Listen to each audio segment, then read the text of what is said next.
है मसीह का प्यारा वचन, ये है वचन, प्यारा वचन, यीशु मसीह का प्यारा। परमेश्वर की धन्य नाम की महिमा हो। प्रभात मनन के सत्र 1618 में आप सभी का बहुत ही विनम्रता के साथ स्वागत करता हूँ। आइए आज के मनन के लिए हम पढ़ते हैं तीमुथियुस को भेजी गई दूसरी पत्री अध्याय 4 पद 21।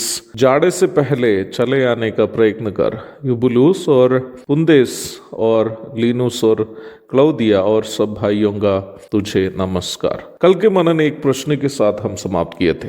क्या तीमुथियुस पौलुस के शहादत के पूर्व रोम पहुंचकर उनको मिल पाया कि नहीं? इस प्रश्न का उत्तर हमें बाइबल से नहीं मिलता, परंतु अन्य स्रोतों से हमें मिलने वाली जानकारियों के अनुसार तीमुथियुस रोम पहुंचने के पूर्व ही परमेश्वर के इस महान सेवक प्रेरित पौलुस रोमी सम्राट नीरो के तलवार के सामने अपना उद्धारकर्ता एवं प्रभु यीशु मसीह का इनकार नहीं करने के कारण शहीद होकर महिमा में प्रवेश कर चुके थे। प्रथम शताब्दी के कुछ मसीही इतिहासकारों के अनुसार तीमुथियुस का रोम पहुंचना एक भावुक घटना थी। अपना गुरु की इस दूसरी चिट्ठी पढ़ने के तुरंत बाद ही तीमुथियुस रोम की ओर सफर शुरू किया था, लेकिन परमेश्वर अपना प्रिय दास को तीमुथियुस रोम पहुंचने के पूर्व ही अपने पास बुला लिए थे।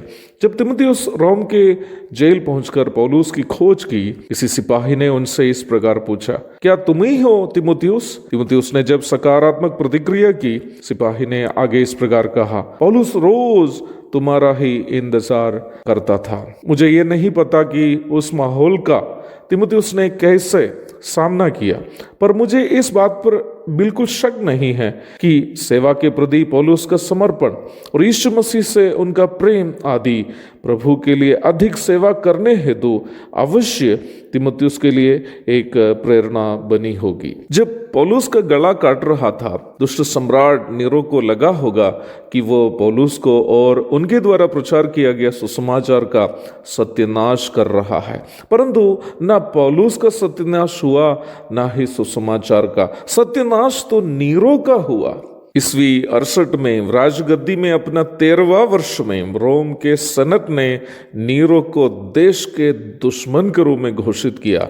तब नीरो ने राजगद्दी छोड़कर भाग गया और ईस्वी 68 जून 9 तारीख को अपना मात्र 30 वर्ष के उम्र में इस दुष्ट सम्राट नीरो आत्महत्या के द्वारा अपनी आत्मा को शैतान के हवाले कर दिया। आज रोमी लोग भी नीरो के नाम घृणा की ही भावना से याद करते हैं। कोई अपने बेटों को नीरो नाम गलती से भी नहीं डालता है, पर पौलुस अनगिनत मसीही विश्वासियों के लिए पौलुस का जीवन एक प्रेरणा है। अनगिनत संख्या के लोग अपने बच्चों को पौल या पौलुस नाम डालते हैं। कटिहार के हमारे चिल्ड्रंस होम में भी है एक 5 वर्षीय पौलुस। उसका पिताजी एक मसीही विश्वासी था जो देख नहीं पाता था। प्रभु में सोने के पूर्व उन्होंने अपने बड़े बच्चे को दानियल और छोटे बच्चे को पौलुस नाम दिया। उनकी तमन्ना ये थी कि अपने दोनों बच्चे पौलुस और दानियल के समान बने। दोनों बच्चे को अभी मैं देख रहा हूँ। ऐसे कितने सारे माँ बाप अपने बच्चों को पौलुस नाम देते होंगे। क्यों? क्योंकि यद्यपि नीरो पौलुस के गले तो काट पाया, परंतु पौलुस का संदेश को वो रोक नहीं पाया। जिंदगी के जंग में पौलुस ही जीता, नीरो हार गया।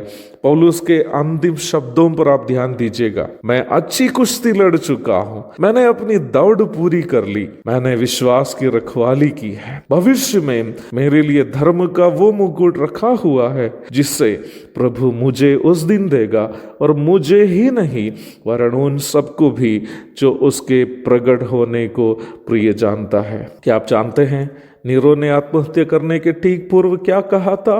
To light, this is fidelity. बहुत देर हो चुकी है, ये निष्ठा है। जिस अर्थ से भी उन्होंने इन बातों को कही हो, वो वास्तव में क्रूरता के प्रति अपनी निष्ठा का परिणाम भोग रहा था। अब अनंत काल इस रोमी सम्राट नीरो आग की झील में तड़पते रहेंगे। वही प्रेरित पौलुस युग युग तक मसीह के साथ राज करेंगे।